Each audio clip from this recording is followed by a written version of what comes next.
Liris Chica, pangmalakas ang revelasyon sa relasyong Don Bell. Kamusta kayo ni Bell? Iyan ang naging tanong sa aktor na talagang nakapag-overshare.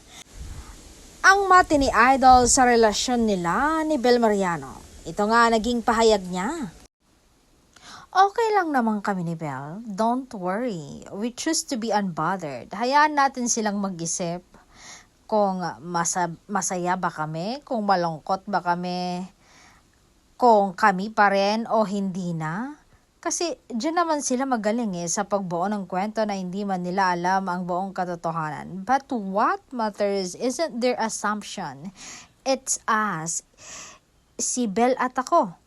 Tahimik pero sigurado.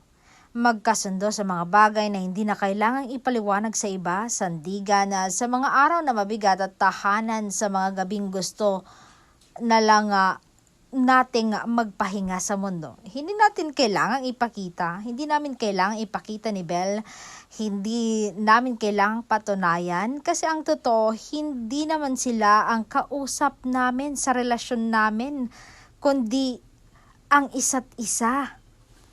And habang abala silang manghula, bukas, magulat na lang sila na hindi lang pala kami nagtagal, kundi sabay kaming piniling manatili hanggang sa isang bubong na lang ang pagitan ng ikaw at ako.